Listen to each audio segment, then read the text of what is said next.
Oke, assalamualaikum warahmatullahi wabarakatuh. Ketemu lagi di channel On Marketer. Di chapter 8 ini kita coba mereview tentang performa di bulan kemarin, di bulan November ya. Jadi ini saya agak telat buat reviewnya, cuman nggak apa-apa. Kita coba teman-teman untuk mempertajam analisa tentang performa toko teman-teman juga gitu ya.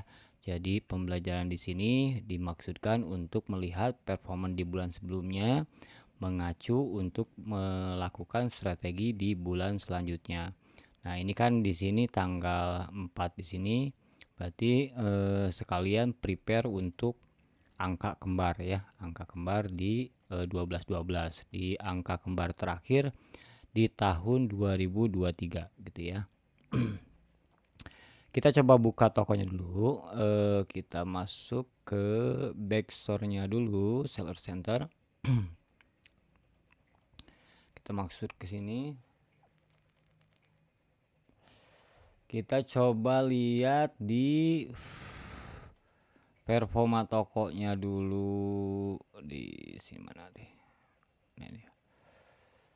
Ya, kita coba mereview di bulan sebelumnya. Di bulan sebelumnya itu kita coba masuk ke Oktober terlebih dahulu ya. Oktober ini di sini ini yang kemarin saya jelaskan di capture 7. Ini kan secara secara pesanan itu 16.641 ya di bulan Oktober. Secara pesanan dibuatnya. Jadi dengan total penjualannya 645 juta. Nah, terus kita breakdown untuk performa di bulan November. Di bulan November ini dari sisi penjualan ini memang mengalami kenaikan ya, mengalami kenaikan di sini diiringi dengan menurunnya jumlah pesanan. Nah, ini kenapa? Karena memang ada beberapa kenaikan harga produk ya untuk menyelaraskan atau prepare untuk kenaikan di biaya administrasi di bulan Desember ini dari 4, sekian sampai menjadi 6,5 dari kategori A si fashion ya. Terus di sini yang kita lihat di sini di bulan November ini Oktober ini dengan di sini ya analisanya teman-teman. Penjualan per pesannya 38.000. Jadi rata-rata setiap pesanannya itu nominalnya 38.000 nih. Berarti sekitar 2 picisan lah ya. 2 picisan. Terus kita masuk di bulan November ini 45.000 ya. Berarti udah mengalami kenaikan dari harga per pesanannya. Karena kenapa? Karena diiringi dengan kenaikan harga juga gitu.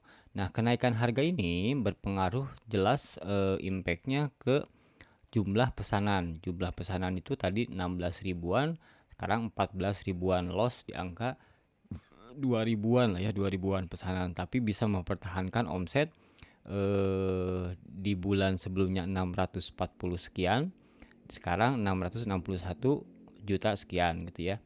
Nah, ini jadi secara internal di toko ini berarti secara omset sebenarnya aman ya, jadi mengalami kenaikan. Cuman secara global dalam persaingan di Shopee di marketplace secara poin penjualannya, poin konversinya otomatis berkurang gitu. Jadi secara internal aman, secara globalnya ini agak warning sebenarnya. Jadi kalau melihat omsetnya naik, memang secara performa toko di sini bagus gitu ya. Cuman kalau secara persaingan ya, dengan kompetitor ini warning. Otomatis kue yang kita makan itu jadi sedikit. Yang tadi awalnya 16 ribuan kue yang bisa dimakan sekarang di angka 14 ribuan gitu ya, 14 ribuan lebih, loss di angka 2 ribuan lah ya. Secara konversi otomatis akan mengalami penurunan kalau misalkan melakukan penaikan harga gitu ya. Terutama kemarin itu 60 sampai 70% harganya naik gitu ya. Jadi 60 sampai 70% dari total produk itu harganya naik. Nah, terus total pengunjung ini, di sini kan naik ya, naik, produk dilihatnya turun, jadi secara analisanya ya, ketika kita bersaing menampilkan, toko kita masih menjadi yang utama ibaratnya gitu ya. Karena total pengunjungnya tetap naik meskipun produk dilihatnya turun gitu ya. Jadi ketika dalam persaingan itu, mungkin ini karena memang tampilan produk kitanya sudah oke, keduanya bergesernya posisi produk itu menyebabkan produk dilihat pun, exposure pun berkurang gitu ya. Nah, namun powerful di sini bahwa ketika kita dijajarkan dengan kompetitor, total pengunjung naik berarti otomatis cover atau, dari sisi price juga lebih menarik produk kita gitu ya. Jadi analisanya seperti itu teman-teman. Kalau misalkan produk dilihat itu secara globalnya kita dalam persaingan nih, dijajarin nih toko kita. Cuman ketika total pengunjung naik, otomatis toko kita yang menjadi pilihan.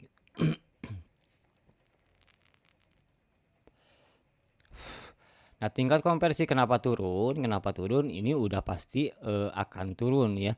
Karena memang kalau misalkan rumusnya naiknya harga, otomatis market yang kesasarnya juga akan lebih mengecil gitu. Kalau misalkan teman-teman harganya 40.000 dinaikkan jadi 50.000, otomatis yang biasa beli 40.000 nggak akan makan market kita gitu. Jadi di luar market kita. Dia akan makan selama market kita itu biasa memakan price-nya 50.000 gitu ya. Jadi otomatis tingkat konversi ketika visitor naik, konversi turun, karena memang ada beberapa price yang tidak bisa dimakan oleh pembeli gitu ya. Nah, ini dari pesanan dibatalkan sudah turun, udah oke, bagus. Penjualan per pesanannya sudah naik. Nah, di bulan Desember ini tantangan kita ini otomatis dari biaya administrasi ya. Biaya administrasi yang memang naik 2%, itu bisa teman-teman akalin juga secara diskonnya. Misalkan teman-teman yang biasanya ngasih diskon 50% misalkan ya, dari harga coretnya tinggal diturunkan jadi 48% misalkan, sesuai dengan persentase kenaikan biaya layanan ya. Jadi kalau misalkan biasa 50% harga coretnya, nah sekarang disesuaikan dengan biaya kenaikan layanan di Shopee. Kalau misalkan naiknya 2%-an berarti tinggal diturunkan diskonnya jadi 48% gitu. Karena kalau misalkan layanan kan mengikuti jumlah produk yang dibeli gitu ya. Kalau misalkan produknya 100.000 ya 100.000 dari sekian persen. Begitupun kalau misalkan pembeliannya 1 juta, 1 juta pun otomatis biaya layanannya mengikuti total jumlah pembelian gitu ya.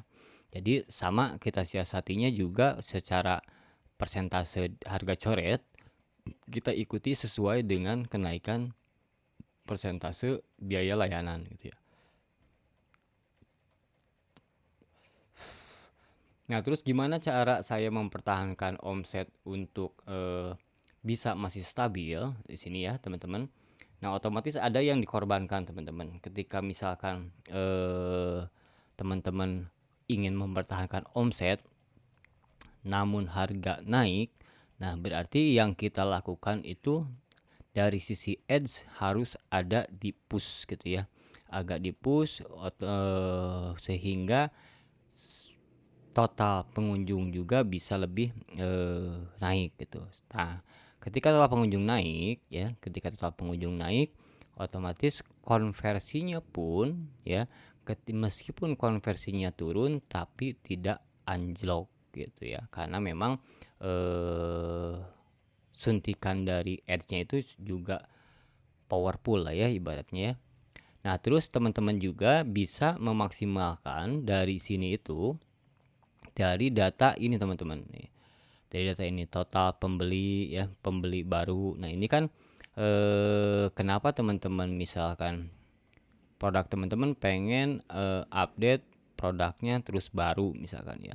Nah, sedangkan pembeli barunya itu masih 88,55%. Jadi pembeli baru tuh terus aja pembeli baru, pembeli baru, pembeli baru. Jadi ketika cover teman-teman pun ketika sudah mendapatkan yang powerful, pertahankan itu karena memang tidak masalah. Kalau misalkan kecuali kalau pembeli yang adanya 50% misalkan. Nah, teman-teman harus banyak update produk juga gitu ya. Nah, dari pembeli yang baru, terus potensial pembeli yang ada. Nah, ini pembeli yang berulang kan ya. Terus ini potensial pembeli. Nah, potensial pembeli ini harus dimaksimalkan teman-teman, karena memang ini sudah pixel kita itu sudah menempel di akun si pembeli, cuman belum melakukan transaksi, baru memasukkan ke dalam keranjang. Nah, ini juga kan ketika pixel produk kita menempel, ketika kita iklankan dengan produk serupa ya, produk serupa itu berarti kan hanya 2 sekarang rekomendasi, dan kamu mungkin suka tuh, mungkin kamu suka. Nah, di situ kan ketika kita boost potensial pembelinya itu bakal tergarap gitu ya, dari sisi ads produk serupa, terus ditambah dengan chat broadcast yang powerful juga yang sudah saya jelaskan di video sebelumnya, gimana cara bikin broadcast, terus sejajarkan dengan campaign-campaign besar,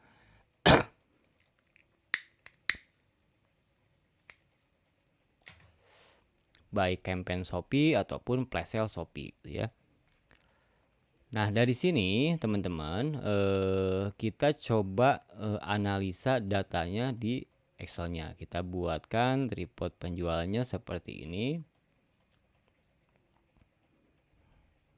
Nah, teman-teman bisa bikin seperti ini ya teman-teman. Kalau misalkan kurang lebihnya bisa teman-teman tambahkan juga. Yang pertama ini pasti ada nomor ya, terus bulan dipecah seperti ini, terus tahun, karena nanti bikin perbandingan gitu teman-teman. Kenapa dipecah seperti ini, terus ada tahunnya juga dipecah, karena nanti perbandingannya itu di bulan yang sama dengan tahun sebelumnya, dan di bulan sekarang atau di bulan yang sudah close dengan bulan sebelumnya. Jadi perbandingannya seperti itu ya. Terus ini bisa PIC-nya tambahkan, bisa juga ini nama tokonya ya, nama tokonya MP-nya apa, bisa aja ada Tokopedia. Nama tokonya apa? Karena misalkan di platform Shopee teman-teman punya 3 toko misalkan ya. Terus impressionnya, ini produk dilihatnya dari bulan Mei ini saya bagi 3, jadi pesanan dibuat, pesanan dikirim, sama pesanan dibayar gitu ya. Pesanan dibayar paling atas, dikirim, dibuat gitu.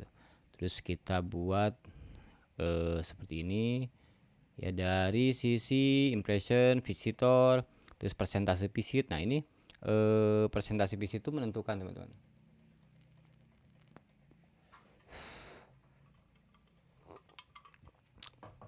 Seberapa kuat produk kita bisa mengalahkan pesaing gitu. Jadi ketika yang tampil itu dari 24.000 yang tampil, 31%-nya ini visit ke produk kita gitu ya. Berarti ini secara produk sudah powerful. Nah, di sini kan 31,91%, tapi di sini 19,72%, karena semakin banyak visitor, otomatis semakin banyak juga persaingan juga, kompetitor juga gitu. Semakin banyak terlihat, semakin banyak yang kita tampil dengan yang terbaik semua gitu. Jadi otomatis meskipun secara persentasenya turun, cuman secara konversinya kan naik gitu ya. Jadi ini memang pasti seperti ini polanya.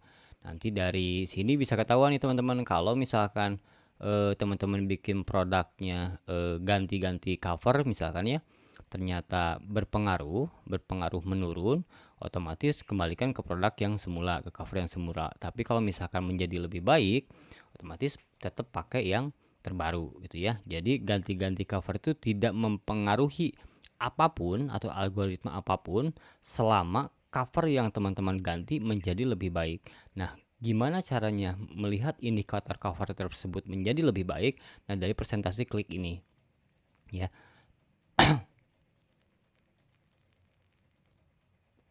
terlebih detailnya bisa nanti di menu ads-nya itu kan ada ya, ada presentasi kliknya berapa dari kata kunci A, B, C. Nah, itu juga bisa jadi patokan. Ketika teman-teman udah winning di kata kunci misalkan kaos distro misalkan ya, nanti presentasi kliknya berapa. Nah, itu bisa jadi acuan juga teman-teman kalau misalkan mengganti cover gitu. Nah, kalau misalkan mengganti judul, teman-teman bisa mengganti judul selama tidak ekstrim ya, teman-teman. Kalau misalkan hanya 1-2 kata, menghapus, mengganti, ataupun menambahkan itu tidak jadi masalah. Tapi kalau secara keseluruhan itu yang bakal masalah ya. Itu yang bakal mempengaruhi algoritma produk teman-teman gitu. Jadi jangan pernah takut, selama itu menjadi lebih baik lakukan. Selama itu menjadi bisa menjadikan visibilitas lebih terlihat, itu lakukan gitu. Misalkan gini, teman-teman banyak yang saya lihat seller-seller itu bikin judulnya itu kan simpel-simpel ya. Misalkan kaos pria sekian apa gitu ya, terus motifnya motif apa gitu. Nah, sesimpel itu. Atau sepatu Adidas kode sekian misalkan. Nah, itu kan simpel, tidak luas, lebih spesifik gitu ya, lebih mengerucut. Nah, ketika mengerucut itu otomatis yang tidak set kata kunci tersebut kan tidak tampil produk kitanya, makanya harus luas gitu. Jadi kata kunci pun harus menyeluruh gitu.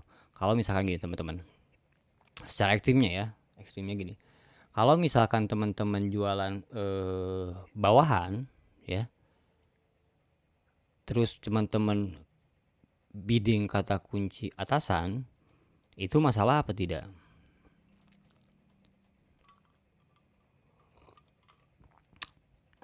Tidak masalah selama lebih efektif gitu. Jadi maksudnya gini, teman-teman produknya produk apa nih? Misalkan produk kaos biasanya nyambungnya dengan apa sih kaos teman-teman itu?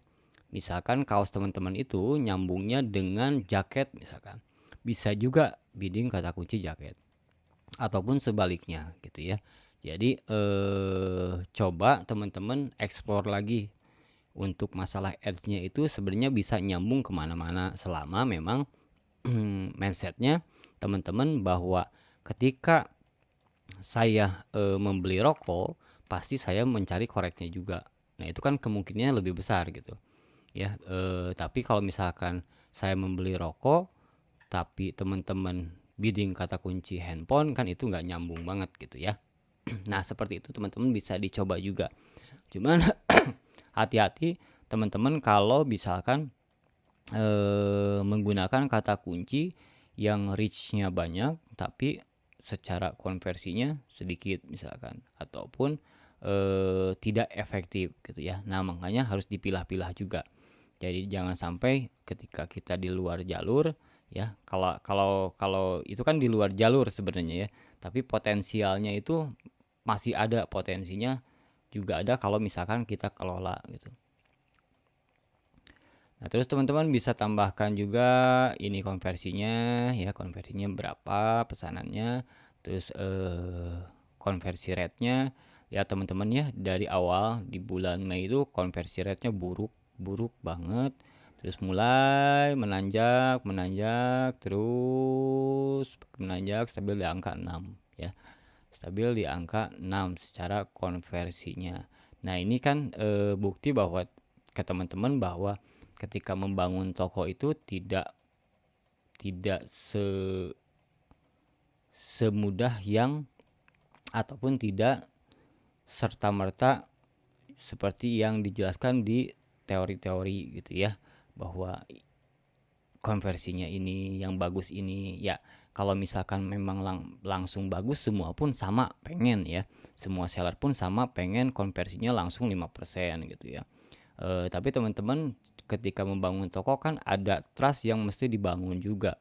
Itu ada kepercayaan pembeli yang mesti dibangun juga. Nah, ketika visit ke toko 100 orang, kan tidak semua 100 orang itu percaya ke toko kita gitu ya, ketika toko tersebut baru.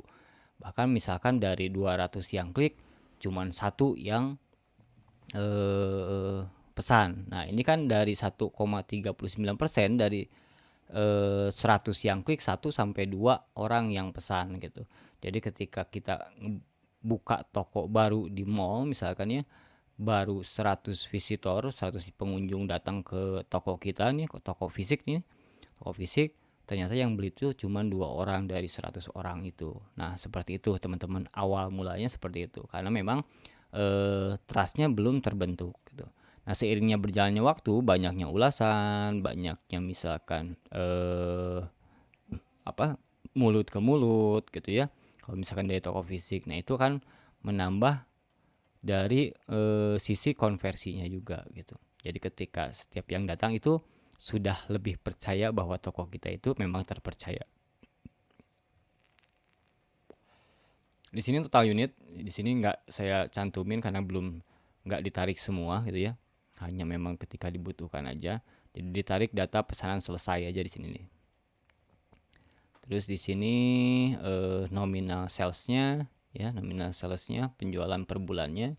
Di sini nominal ads-nya, ya, nominal total iklannya berapa gitu ya. Nah, di sini uniknya yang kemarin yang tadi saya jelasin di bulan Oktober itu kan secara iklannya itu 2,49% ya dari total omset. Ini pesanannya pesanan dibayar ya. Jadi omset ini pesanan dibayar, bukan pesanan dibuat. Nah, terus dari Oktober ke November ini iklannya kita push nih, karena untuk menutupi kenaikan harga gitu ya. Jadi misalkan harga naik, otomatis kan secara market itu tidak akan bisa, pembeli itu tidak akan memakan nominal yang memang tidak sesuai dengan yang mereka harapkan. Yang biasa makan price 40.000, nah ternyata dijual 50.000, dia nggak bisa makan gitu ya. Jadi hilangnya itu makanya harus dicarikan juga pembeli-pembeli yang lain yang marketnya memang bisa makan di price 50.000 gitu. Jadi makanya iklannya pasti agak membengkak dari 12.800.000 ke 20.500.000 atau ke 1%, 1,98%, jadi 3,48%, karena memang disesuaikan dengan turunnya pesanan gitu ya. Turunnya pesanan otomatis kan kita harus ngegenjot tuh biar si omsetnya tetap stabil. Karena kenaikan harga itu hal yang paling danger sebenarnya. Hal yang paling danger gimana kita melakukan kenaikan harga yang memang tidak terlalu berpengaruh atau tidak mempengaruhi secara posisi sebenarnya ya. Yang kita amankan itu posisi, bukan hanya semerta omset aja. Karena ketika kalau posisi sudah kembali lagi ke belakang, kita kan seperti mulai dari nol lagi gitu teman-teman. Nah, mulai dari nol itu lagi, itu kan dibutuhkan waktu lagi. Yang susahnya itu waktunya gitu ya. Waktunya merangkak lagi terus step by step lagi, masuk ke posisi telaris lagi misalkan. Itu kan butuh waktu. Tidak instan ya. Tidak semerta-merta hanya mengandalkan misalkan gila-gilaan masalah ads-nya juga gitu. Karena harus terukur juga untuk dari sisi iklannya. Terukurnya gimana ya teman-teman? Kalau misalkan teman-teman bukukan iklannya, biaya iklannya 15%, ya jangan melebihi itu. Atau teman-teman membukukan biaya iklannya 10%, ya jangan melebihi itu. Terus ataupun targetnya 5%, ya jangan melebihi itu gitu ya. Jadi bukukan biaya ads teman-teman supaya bisa lebih efektif. Terus ini new customer juga penting karena nanti bisa diolah juga nih potensial pembelinya itu berapa gitu, persentase pembeli barunya itu berapa gitu ya. Terus ini jumlah live ini sebenarnya masih bisa terupdate karena berlaku 7 hari ke depan ya. Ini campaignnya juga. Nah, nanti ketika sudah dibuatkan master seperti ini, teman-teman olah datanya. Nah ya, diolah datanya biar bisa lebih enak dibacanya, dianalisanya. Kalau misalkan seperti ini kan teman-teman pun bingung cara menganalisanya seperti apa kalau misalkan datanya panjang-panjang seperti ini gitu ya. Nah, kita buat pivotnya agar bisa lebih menganalisanya lebih mudah gitu. Nah, jadi jadinya seperti ini. Ini secara keseluruhan ya, yang ini aja nih. Nah, ini karena memang di 2002 belum terbentuk, baru terbentuk di bulan Mei. Nah, ini kan bisa jadi analisa atau pemaparan teman-teman, baik dari misalkan presentasi teman-teman menjadi marketing ke atasannya, ataupun teman-teman menjadi PIC ke ownernya gitu ya. Bisa jadi dipresentasikan seperti ini. Jadi di bulan Mei, Juni, Juli dan seterusnya itu gimana sih track record dari toko tersebut, performanya seperti apa gitu ya. Nah, di sini kan dari konversi juga sudah jelas ya, sudah jelas mengalami kenaikan di bulan-bulan ini. Meskipun di bulan November ini mengalami penurunan karena kenaikan harga, dan itu pun kita tahu kenapa mengalami penurunan gitu. Kalau misalkan memang tidak harga tidak kita naikkan, tidak prepare untuk kenaikan administrasi, otomatis ini bisa diangkat 7%-an gitu ya. Nah, terus di sini juga teman-teman bisa melihat juga dari sisi biaya iklannya, berapa persen kenaikannya gitu ya. Berapa persen dibandingkan dengan bulan sebelumnya. Nah, lebih enaknya nanti itu teman-teman kalau buat ini, karena terus-terus setiap tahun, nanti bisa jadi buat perbandingan juga. Di sini tahun 2002-nya di bulan yang sama itu berapa sih omsetnya gitu ya, berapa omsetnya, bisa dibongkar juga. Nah, dibongkarnya teman-teman part-part kecilnya juga, ikutan presale-nya berapa kali gitu ya, campaign-nya apa aja yang dilakukan, terus voucher yang tampil itu vouchernya berapa. Nah, itu juga bisa dianalisa oleh teman-teman di historis di tahun sebelumnya, di bulan yang sama di tahun sebelumnya. Karena ini belum ada, jadi belum kita bandingkan dengan bulan yang sama di tahun sebelumnya gitu ya. Nah, terus teman-teman juga bisa tarik datanya, data live seperti ini ya. Terus data campaign. Ya, campaign itu bisa teman-teman campaign angka kembar aja, ataupun bisa ditambah juga dengan campaign gajian sale atau payday ya. Nah, terus di sini juga bisa jadi acuan nih.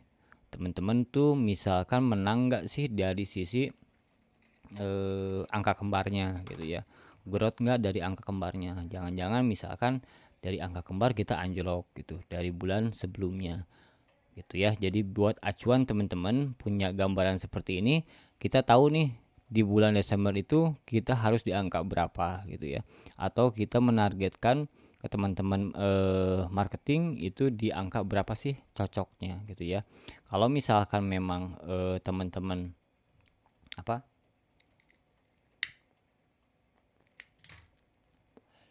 sudah tahunan di Shopee ya, sebenarnya dari bulan Agustus ke atas itu dari sisi fashion itu pasti mengalami kenaikan gitu. Terus November biasanya memang berbeda dengan Oktober. Nah, ketika Desember itu paling puncaknya tuh.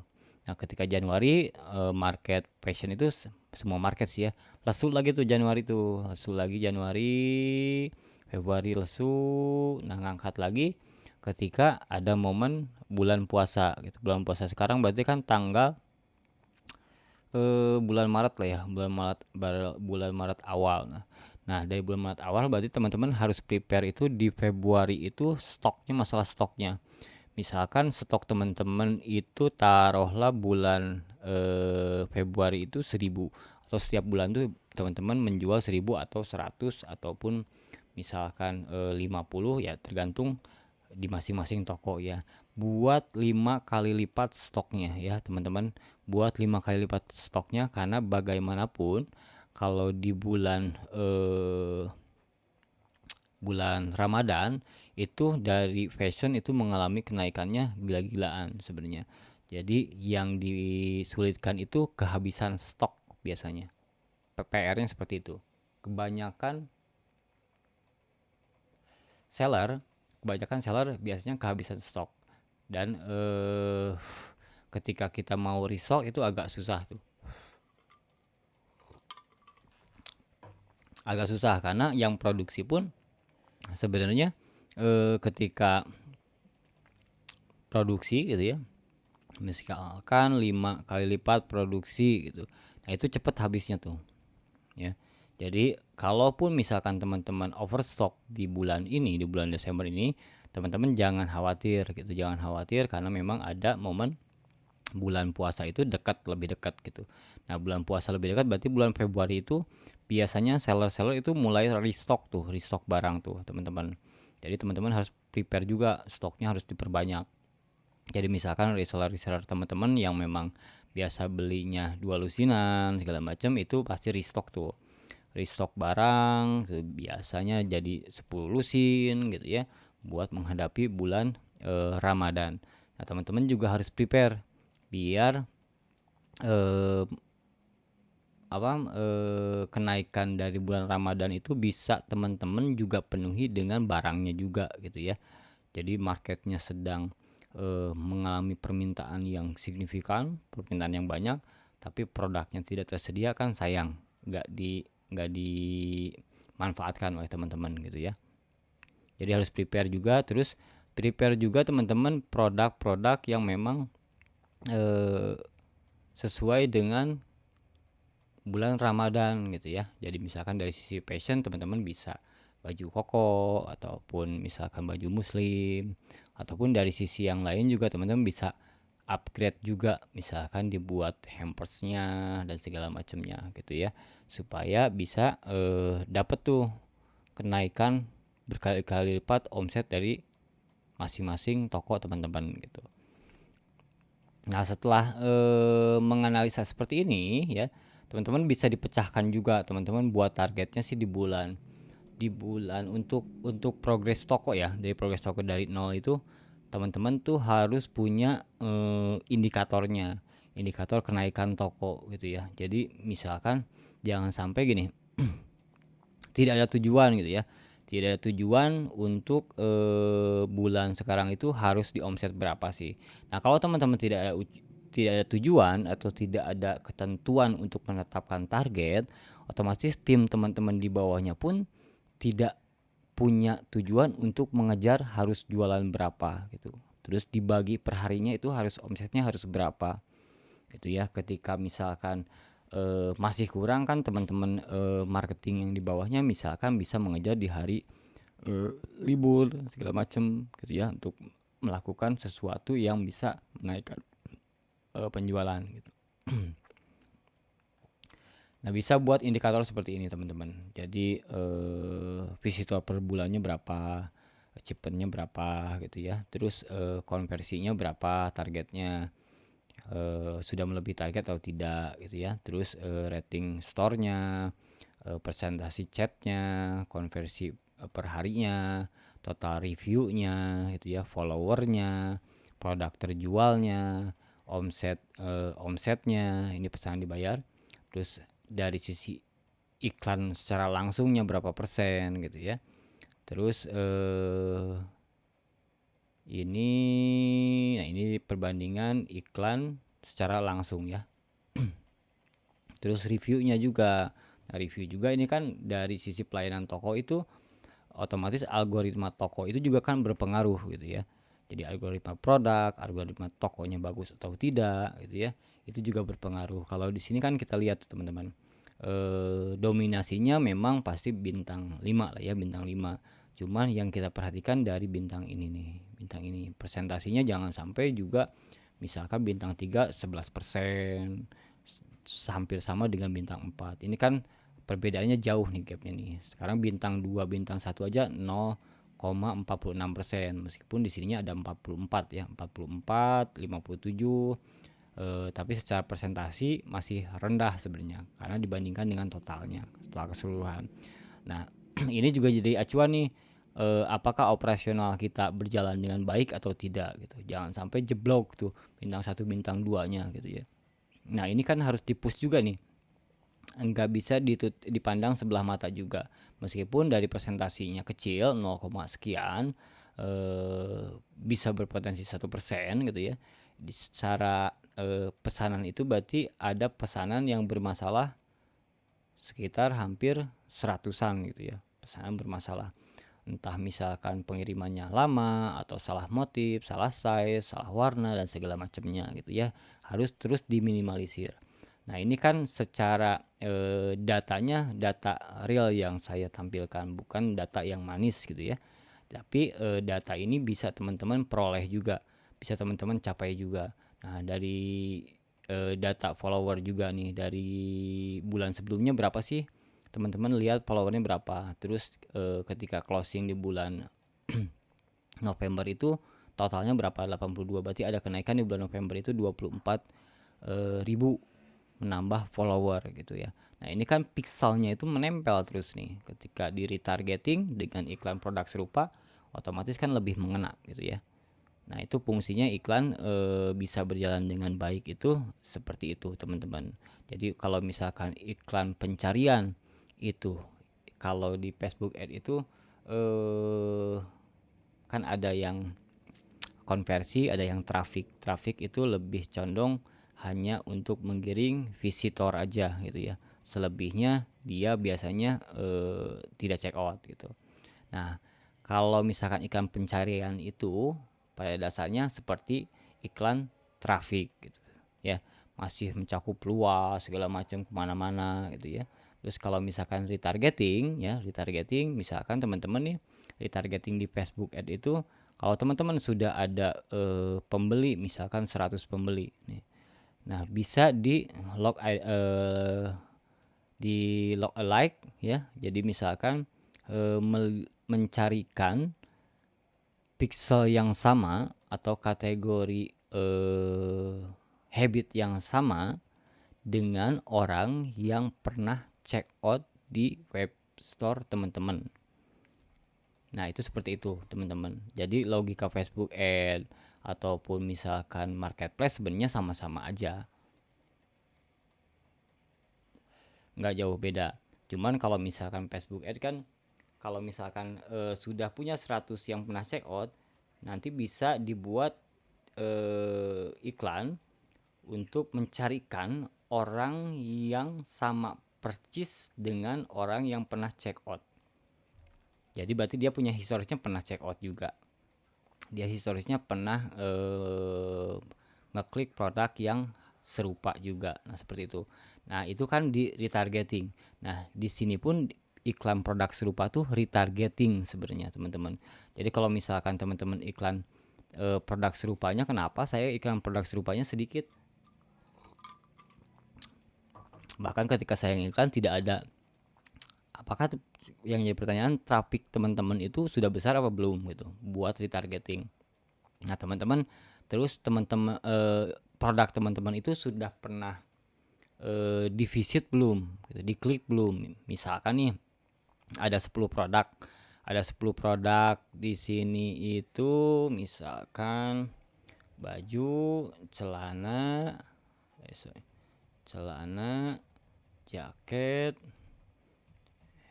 handphone, terus tas misalnya, skincare, taruhlah seperti inilah ya produknya.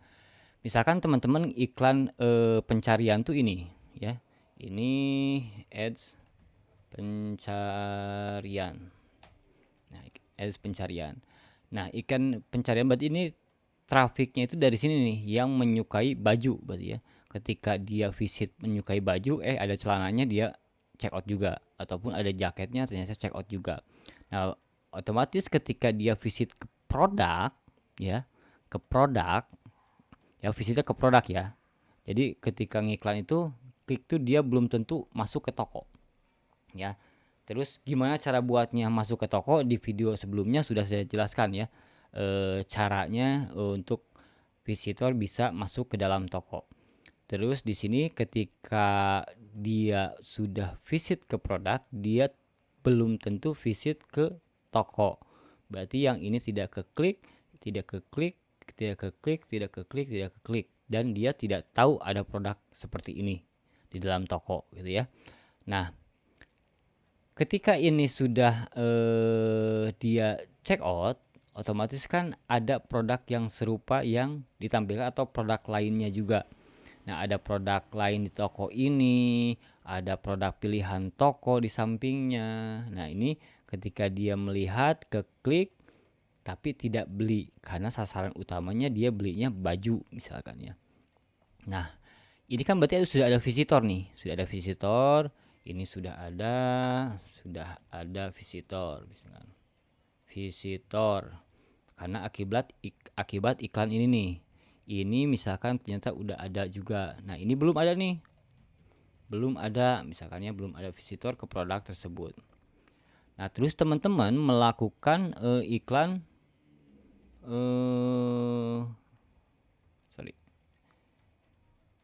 ads produk serupa misalkan di sini. Nah, ini kenapa teman-teman bertanya kok iklan produk serupa saya atau di sini tuh kan ada 2 ya, jadi nggak ada 3 nih sasarannya. Jadi hanya rekomendasi dan kamu mungkin suka, tapi tidak ada impact gitu ya, tidak ada impact. Nah, karena posisinya seperti ini teman-teman, belum ada historis produk yang divisit gitu. Nah, berarti teman-teman salah melakukan iklan produk serupa ke produk yang memang belum ke visit.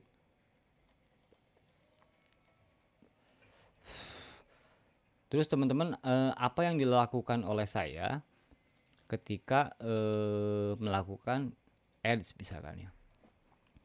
Nah, ketika dilihat dari produk ini, misalkan kita ke produknya nih.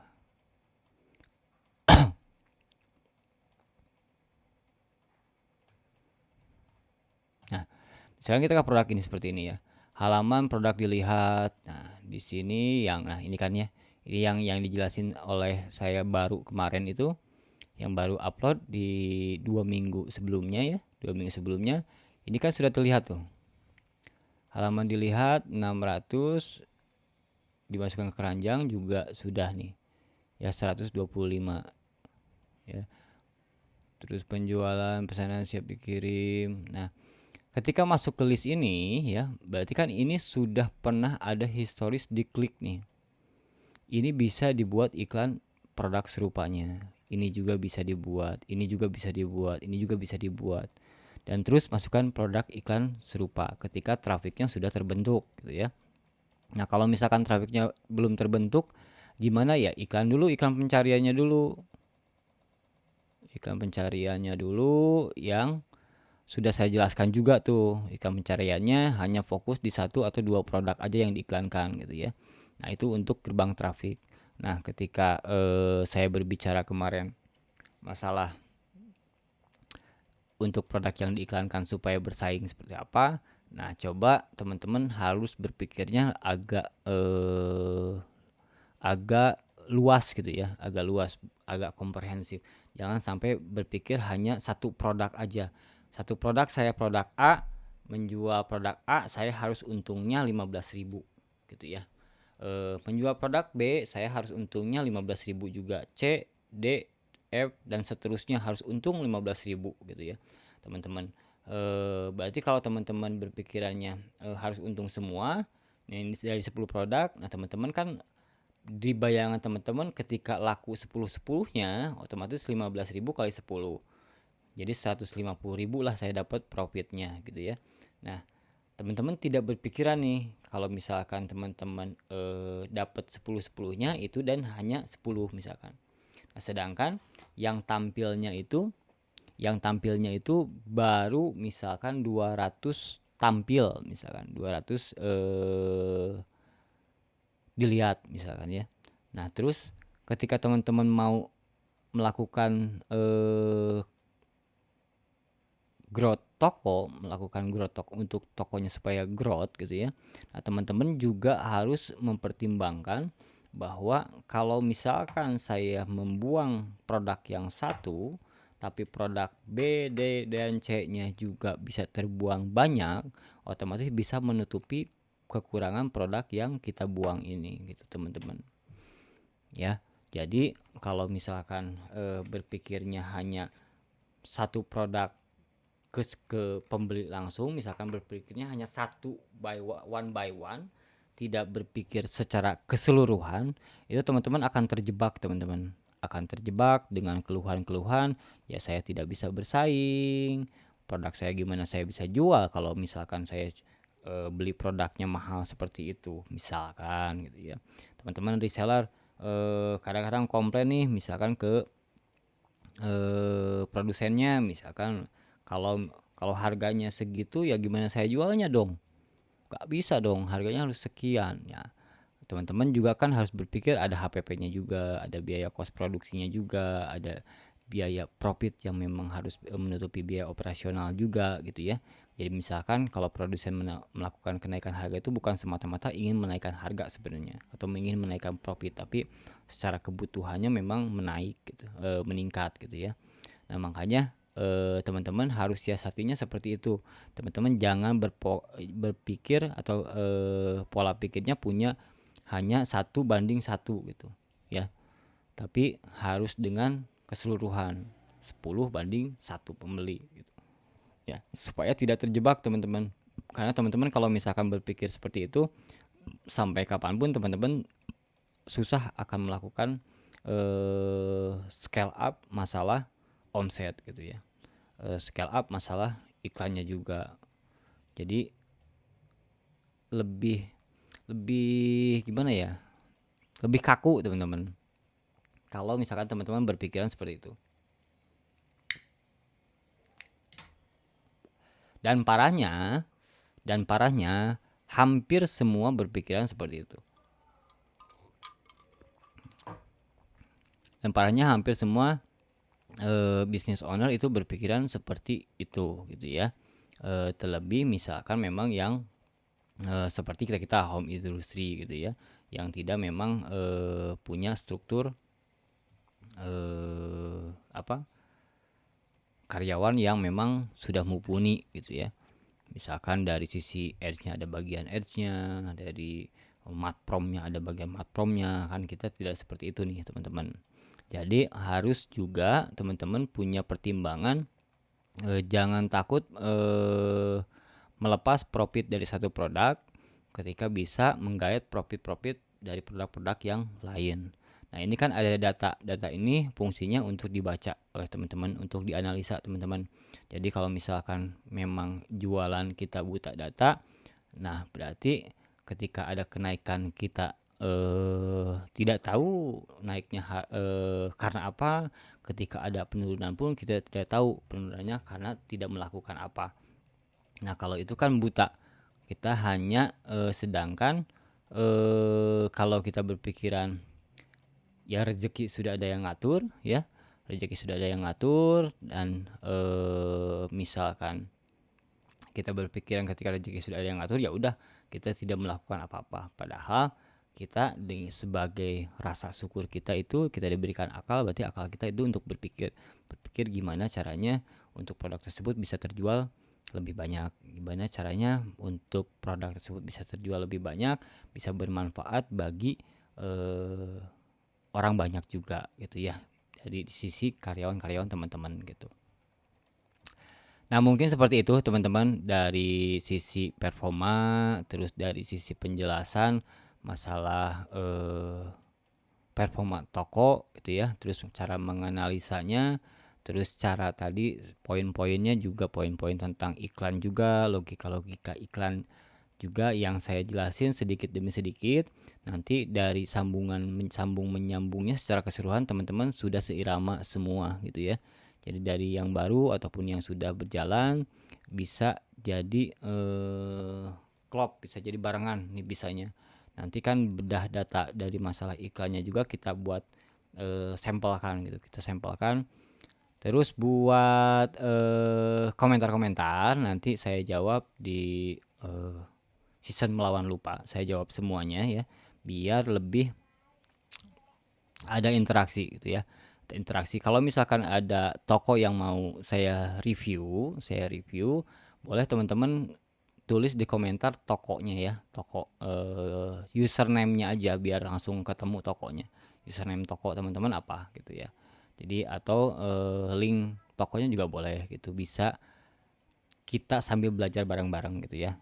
Dari saya belajar ke teman-teman, terus teman-teman juga belajar dari masalah teman-teman yang di-share-kan, ataupun dari masalah saya juga, saling belajar supaya bisa UMKM ini bisa berjalan sustainable gitu ya, bisa bisnis teman-teman itu jangka panjang, bukan hanya sebulan 2 bulan hilang terus melakukan bisnis yang lain, sebulan 2 bulan hilang lagi melakukan bisnis yang lain. Ya teman-teman kan capek dari nol terus ya, tidak misalkan dimulai dari bisnis A gagal, bisnis B gagal, C gagal gitu ya, baru berapa bulan menemukan kegagalan sudah berpindah lagi. Nah berarti kan konsen teman-teman bakal belajar lagi gitu ya. Tapi ketika difokuskan di satu platform dulu, ketika platform ini sudah sukses, teman-teman bisa merambah ke platform-platform yang lainnya, karena polanya itu sama persis teman-teman. Kalau misalkan teman-teman sudah menguasai polanya, mau market apapun, mau marketplace apapun, mau Amazon, Alibaba dan segala macamnya yang di luar negeri pun sama, polanya sama persis gitu. Terus teman-teman juga bisa pola TikTok juga sama persis, pola Instagram juga sama persis gitu, logikanya sama sebenarnya gitu, cuma memang toolnya memang berbeda-beda gitu ya. Terus alurnya ini seperti buat apa, ini kemana, itu sebenarnya sama-sama aja gitu, ilmu dasarnya sama-sama aja, hanya tinggal kita melogikakan saja seperti itu ya teman-teman. Mau di manapun, platform manapun sama aja jalannya seperti itu ya. Jadi ketika teman-teman merambah ke marketplace lain, baik Lazada ataupun Tokopedia atau Blibli dan Bukalapak, teman-teman sudah tidak kaget lagi, teman-teman sudah bisa langsung menguasai marketplace tersebut. Gitu. Hanya tool-toolnya aja yang berbeda, tapi secara fungsinya rata-rata itu sama persis gitu. Ya ini buat apa, ini buat apa, yang ini buat apa gitu. Terus ketika teman-teman momennya sudah tahu nih, oh momen ini sudah ada campaign, harus ada flash sale toko saya, harus ada ketika flash sale Shopee atau flash sale Tokopedia kita sudah registrasi dan sudah disetujui, berarti kan kita tempel lagi dengan flash sale toko juga gitu ya. Jadi trafiknya sudah ada, flash sale-nya makin banyak, nah itu otomatis kan bisa menambah konversi juga. Nah hanya itu aja sebenarnya teman-teman, hanya apa ya, mencocokkan ya. Jadi hanya membaca alur trafik aja sebenarnya. Nah ketika trafik kita dapat trafik, nah kita menangkapnya kayak gimana, itu doang, semua sama sebenarnya ya. Paling itu aja. Wassalamualaikum warahmatullahi wabarakatuh.